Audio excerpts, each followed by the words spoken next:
It is time for another Q&A where I answer the questions you have asked. Thank you very much for the questions. This week's a short one. It's only 4 questions, and the reason being I think the first one is actually going to take up most of the time. And that is a question in regards to Watches and Wonders 2025.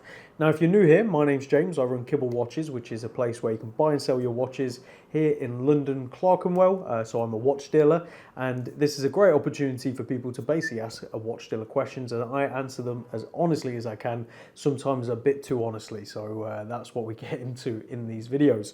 Now, before we crack on with the questions, what's on wrist? I'm wearing a gorgeous watch, which is technically part of the Kibble Watches vault, which is actually going to be a new section on the new website when that comes. This is a Blancpain Villeray Moon Phase triple calendar, as you can see, and it's got some extra sauce at 6 o'clock, which is actually a Tiffany & Co stamp on its original Blancpain 18 karat gold bracelet as well. This is a heavy piece, it's an incredible piece, and one I am honoured to be wearing and enjoying on occasion. As you can imagine, it's not one I wear regularly, but there you go. So a really beautiful thing. But now let's crack on with the questions, and as I say, the first one I think is going to take up most of the video, but I want to say thank you still for the other questions, and as always, please do leave your questions down in the comments for the next episode, so I can get them ready and get them answered, which it will either be next week or the following week, and it's always Sunday 9:30 a.m. So let's crack on. Question 1 from Henry. Thoughts on the latest Watches and Wonders 2025? Now, I want to preface something. As a pre-owned watch dealer, I obviously keep an eye on the Watches and Wonders. I keep track of those kind of things, but I'm not massively, invested in it. I don't really care too much, to be completely honest. Reason being, it's usually a few years until I start to see those pieces trickle through on the pre-owned side anyway.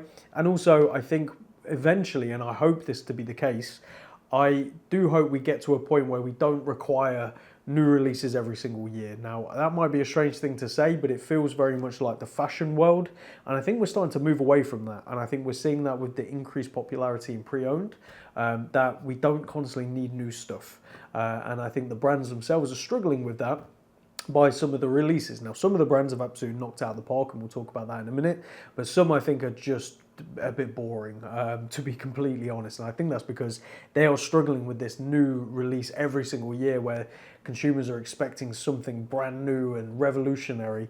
That's hard to do, especially every single year where, for example, like the Vacheron, most complicated watch in wristwatch in the world, that has taken them, I think they said something like 8 or 10 years to develop, with one watchmaker who was given a limited budget and just the time to do it.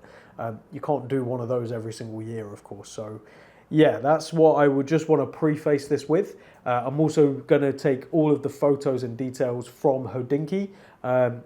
So credit to them, and I think a lot of their photos are actually from the brands themselves. So I just want to make that clear where the sources are coming from, because as you can see, I'm not in Switzerland. I'm in what is quite sunny and beautiful, actually, London, Clerkenwell at the moment. So in terms of thoughts on the latest Watches and Wonders, it's, as I just said, all of those things I just said, but I'm going to talk about some of my favourites and then some of the things I think didn't hit the mark and some brands I think have done well. I'm going to start off with my surprising favourites, so the watch that I was not expecting to like so much, and from the photos and a few videos I've seen, it is gorgeous. It's actually a Parmigiani, believe it or not, and it's the Toric Quantum Perpetual Rose Gold. I'm going to butcher pronunciations of everything, and I'll try and have photos up on screen so you can see what I'm talking about. This watch, I don't know why, it just design-wise, it's incredible. I think the layout of the Perpetual calendar is beautifully done. As always with Parmigiani, their designs are fantastic.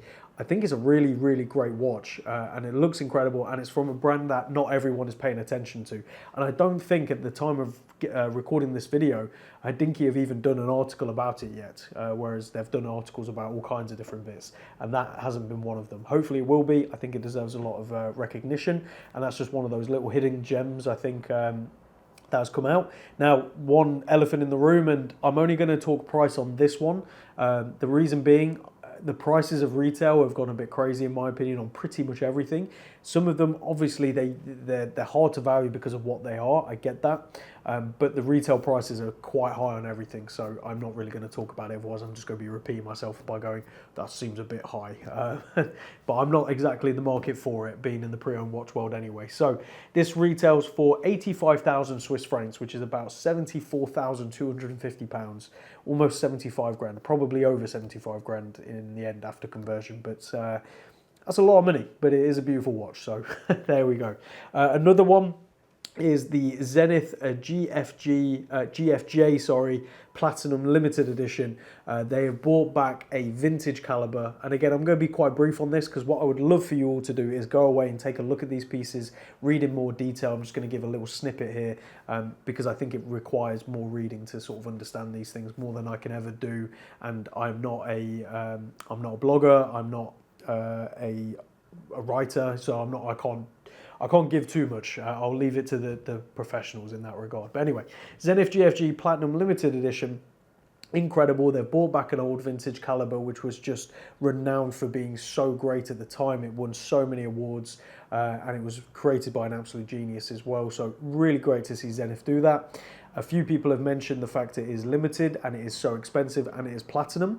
I think this is them just doing a first release. They're not going to put all that money, I don't think anyway, into completely redeveloping an old movement to not use it again. Now, I could be absolutely wrong on that, and I certainly don't have insider information, but I think we can safely assume we're going to see this caliber again in the future, and hopefully outside of a limited edition, but in an actual core production line in steel, something very impressive. And I'm excited to see what that could be, because this limited edition, I can't remember off the top of my head how much it is. I think it's in the 40s range, maybe more actually. If I had the kind of money that I could drop on something like that, I probably would, to be honest with you, because I think it is gorgeous, especially on the full platinum bracelet.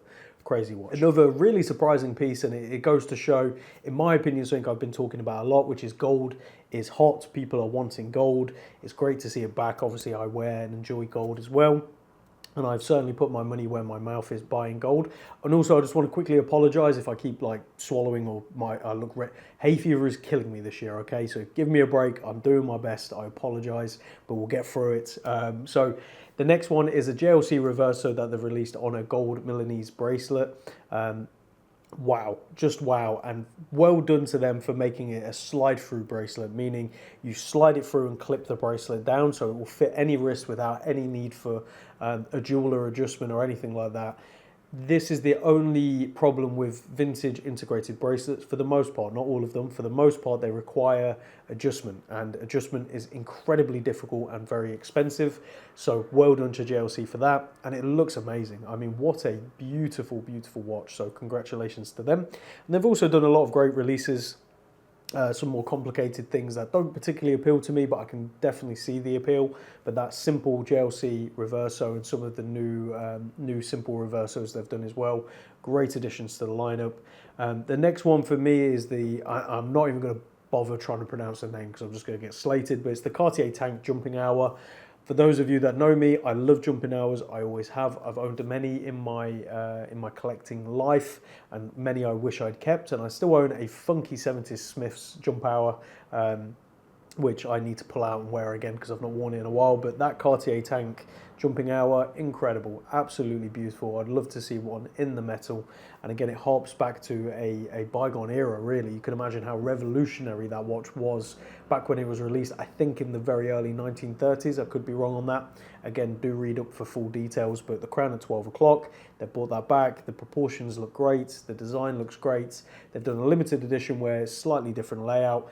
I prefer the more standard, which I believe is a core production. So again, well done for Cartier for not just making everything a limited edition, which is good. I think we're starting to see the era of everything being a limited edition start to slowly phase out. Now, obviously, certain special pieces have to be, and I get that. And the next ones are Vacheron, and some of those pieces are limited edition. I have to say, overall, I think Vacheron have really stole the show. Like, a lot of the pieces are incredible.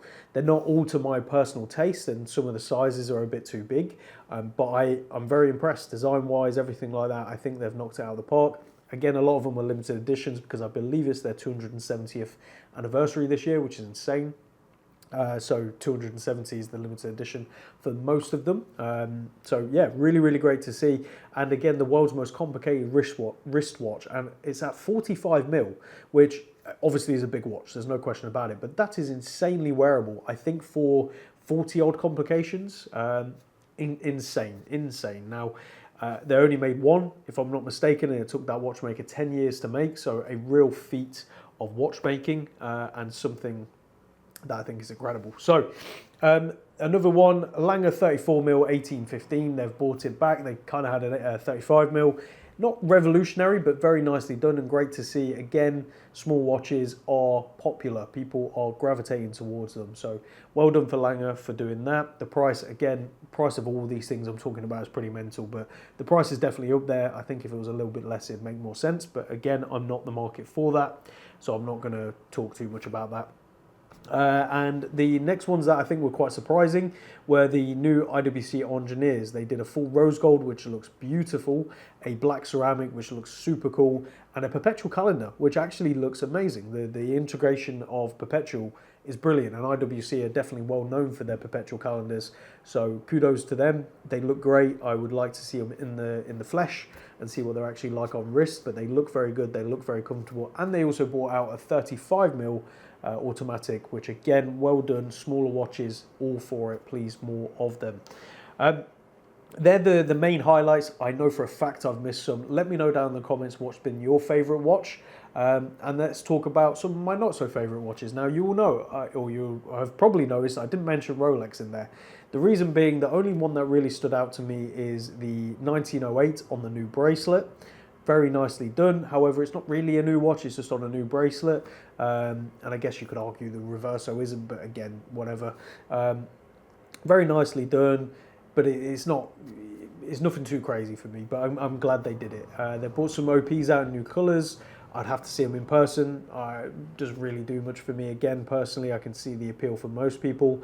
A white gold Sprite, new colours on the Daytonas. Again, great, nothing for me, nothing I'm really that interested in. They did do a GMT, I believe, with a tiger's eye. That looked pretty cool. I've only seen a couple of photos of that. I like that. I think that's cool, but again, it's not for me. The elephant in the room, the Land Dweller. So,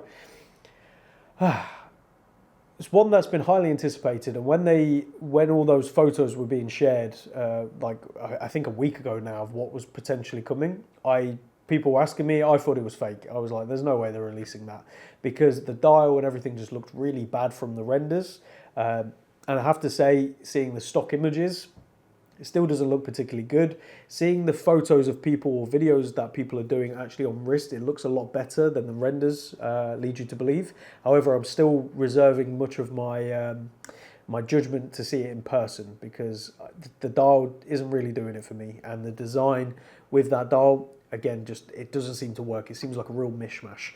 But the case, the design, the bracelet, everything else looks fantastic. I think it's a great, exciting piece. The price is closer to the Sky Dweller range, which is their most complicated watch. Reason being, it has a new caliber, which is very impressive. Reading some of the details on this, a completely new escapement. So yes, there is a lot of exciting things and a lot of merit there. However, I think we've got to wait to see how it actually plays out over time. The same way we did with the coaxial. The first generations, they had some problems, and it's why it took so long for George Daniels to perfect it and Amiga to take it even further and simplify it even more until it was what we know of the coaxial today. I'm not saying that's going to be the case for Rolex. They obviously have a process and they have a way of doing things that is pretty much unrivaled in the industry. But initially, I think you're paying mainly for obviously the design, if that's your thing, but also you're paying for the movement, the R&D, the technology, and where that may lead. So I think it's an exciting piece for the future. However, right now, it doesn't really do much for me, and I'm not really that bothered by it, but well done to them. Another one that hasn't surprised me, and I think may come as a shock to some people, because I'm reading the comments and on the posts of them, and everyone is loving everything, and I really don't get it personally. And that's Tudor. Now, I'm a big fan of Tudor, I always have been. I have supported them since early days. I've bought and sold them for a long time. I've owned many. I think they're great. However, what a boring set of releases this year. And I feel like I'm one of like maybe a handful of people who are saying that.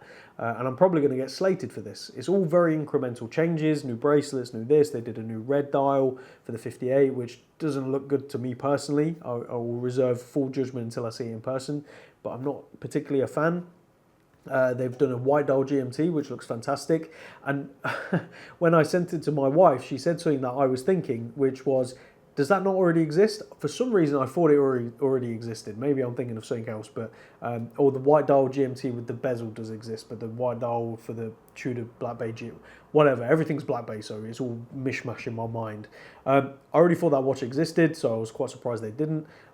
Cool, okay, it looks nice, but again, they can make a smaller GMT. Why don't they?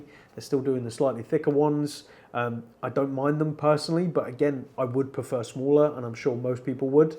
And they've also like gone the opposite way. They've released a massive new watch.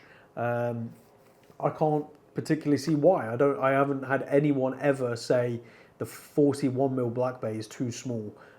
If only they made a bigger one. Now, anecdotally, I'm sure there are a couple of people out there who have totally said that, and there may even be one in the comments right now getting ready to type that. 100%. Sure, they totally exist. I just can't imagine it to be enough to justify that release personally. But maybe they're just ticking a role. You know, when you go into Tudor now, you have an option of everything. Maybe that's what they want to do, become so wide and diverse, which is not a bad thing, but they've just got to be careful with that. If you have too many SKUs and too many options, you can really dilute your product. That's my personal take. I'm sure a lot of people disagree with me. I'm surprised they didn't update the Black Bay 58 with the new bracelets and new everything yet. I don't know why they haven't. There's a lot of things that just don't make sense with Tudor and their releases, and a lot of things where I'm just like, it's really boring. They should do something else. But then this becomes the problem I mentioned at the start of this episode, which is the brands are under pressure to constantly do revolutionary things every single year. And Tudor hasn't this year, and therefore someone like me who's preempted the start of the video is doing exactly what I'm saying is wrong with Watches and Wonders, where I'm sitting here saying it was boring. They shouldn't be having to do revolutionary things every year. That's probably the counter argument to my own point. So there you go, take it for what you will. And the very last one I want to mention, because again, I feel like everyone is very excited about it and I get it. I just feel like it's really missed the mark personally, is the new Tag Heuer F1 solographs. Now, my wife actually really likes them based on the photos. I do not. I think they've done something to the design that doesn't feel right. It doesn't feel like the originals. The solograph part, I don't mind. The price part, I mean, of course I would like it to be cheaper. I think a lot of us had the expectation they were going to do some sort of like moon swatch thing where it'd have been like under £1,000 and it would have been revolutionary and amazing. They haven't. I think it's like £2,000 because of the solograph technology, build quality. I get it. It's apparently only 2mm bigger. However, I have seen photos of people putting it already next to an original. It looks way bigger than 2mm. I'm sure on paper it's only 2mm, but whatever they've done to the design, the case, the bezel, it just makes it look massive based on, again, the original.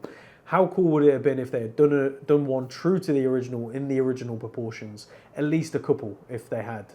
They didn't. Maybe that's to come, but I have to say I'm quite disappointed with it because I watch F1, so you know, the new F1 clocks, it was clear they were going to do this. I was quite excited because I do like those originals and I would like a more reliable, better version of it. However, this has really missed the mark for me personally. So they're my points. I would love to know down in the comments what you think. Do you agree, disagree with me? Please feel free to tell me. It's all part of the discussion. We can't all like the same things and we can't all agree. Otherwise, we'd all be buying the same rubbish, and thank God we don't, right? So some things really appeal to me where I know for a fact they don't to others, and vice versa. So that's perfectly fine. It's a friendly space here. Disagree down in the comments. Let's have a discussion. And I look forward to hearing your points and what you like and what you dislike. Because I've heard a few people really dislike that Cartier tank jump hour, which really surprises me. But again, this is part of the beauty of the watch world and the world in general. So thank you, Henry, for probably my longest question to date. And it saves me having to do a whole video on Watches and Wonders, which I didn't really want to do anyway. So there you go. Question number 2 is from Colin I'll leave it on screen. He asks, if I'm looking to sell a modern watch, what is the best way to arrive at an asking price? If there is very little, if any, information from previous sales to be found, or if what there is originates from several years ago, or if it has other variants, or if it is other variants of the watch. So let's rework that a little bit. If you're looking to sell a modern watch, what is the best way to arrive at asking price? So the best way to, if you want to sell a watch in general, please come to me with a price. Now, I understand in this scenario, sometimes it's very hard to come with a price, but if you're wanting to sell something, typically you have something in your mind that you want. For example, if you have a watch that you think is worth £10,000, please put you're expecting £10,000. If you want to go a bit higher because that's how you want to do a negotiation thing, go for it, whatever works. But come with a price because it sets an expectation and it sets a bar and it sets a starting point. Whereas, you know, it's when people say I have no idea of price, I nowhere. And if I then, like, obviously I wouldn't do this, but if I turn around and said, okay, £500, you'd go, no, obviously I don't want that. So clearly you have an expectation. Please say it. So that's the first thing. In terms of where to get your expectation from when selling a watch, the best thing to do is obviously, you know, what feels comfortable. What would you genuinely be happy with? For example, if the watch is everywhere online listed at £5,000 for sale and you want £7,000 for it, it's not going to happen, right? So, you know, it sets the expectation there. So maybe it's not the time to sell the watch, or you're just going to have to accept you're not going to get £7,000 for it. Alternatively, if there's not much information out there, as you say, using what you can find. So if you can find at least some sold examples from before, it gives you an idea and an expectation. If you are finding similar variants, of course that can play a role. But obviously the important thing to keep in mind is if one is stainless steel and one is white gold, they're obviously going to be priced very different. So it's just using your common sense as you go through this. And the next thing is what you paid. You know, if you bought that watch 2 years ago and you paid £5,000 and you can't find anything else online and you'd be happy with what you got back, or you're comfortable telling me you paid £5,000, say that, because again, it helps with the basis of where you are. If you paid, and unfortunately I've seen this, where people have gone to a certain place in London where there's certain watch shops that are very expensive because of where they are, won't mention any names. If you buy a watch from there, you're paying that place's tax technically, right, for the location, for the rent, for the staff costs. There's an associated price with that. If you pay that price and you tell me you've paid that price and I have one for sale at £1,000 less, these scenarios have happened. Obviously, I'm going to have to realign your expectation of what you're going to get. That's the sort of thing to keep in mind. Insurance valuations are not sale valuations. It's another thing I have to say. Insurance valuations are inflated by a considerable amount to cover replacement cost if required. Therefore, they can be as high as 3x multiples on what they truly sell for. Again, just keep that in mind, not always, but it's just sometimes I've seen it happen. I used to see it a lot in the jewelry world back when I was in that world. People would have diamonds valued at £25,000 and yet, you know, they would be bought in trade for £5,000. There's a big difference. So just keep that sort of thing in mind. Hopefully that helps, but just build an expectation and go on your gut. If something feels right, then that's the price, right? If you're happy with it, that's the case. Hopefully that answers your question. And thank you very much for the question. Question number 3 is from Susie. She asked, do you have many female watch collectors? Yes, as a matter of fact, I do. Obviously, it's not in the even close to the realm of the male watch collectors I have on the books and the people that come in. But yes, there are female watch collectors, and over the years that has grown. Whether that has grown just because my exposure has grown, therefore they found me, or whether it's because more women are getting into collecting watches, I'm not 100% sure. I think it's the latter, based on speaking to a lot of these female collectors. You know, it's a growing interest and it's a growing extension to, for some of them, their enjoyment of jewelry. For some of them, it is purely love of watches, as it is for a lot of the guys out there.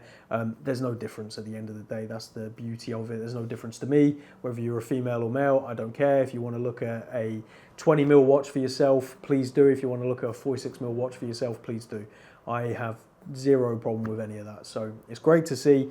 I hope it's going to keep growing. And again, it's just overall good for the industry, which, if we're honest, the watch industry is quite dated and old-fashioned when it comes to its thought process on female watches or women's watches.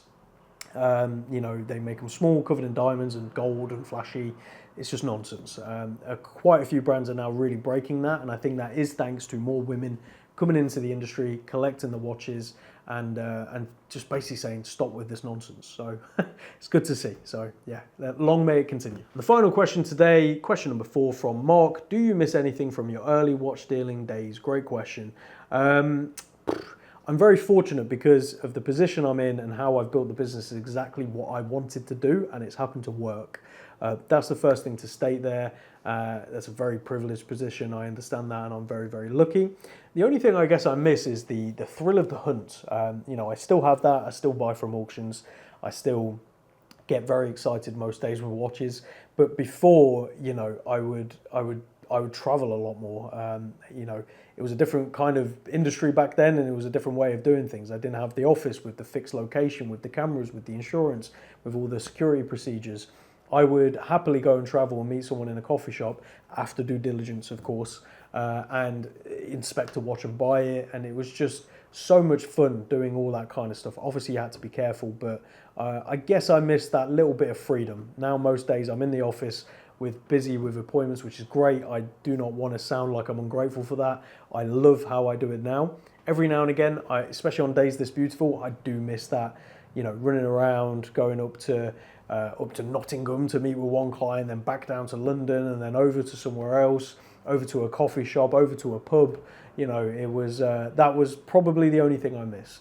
Everything else is far better.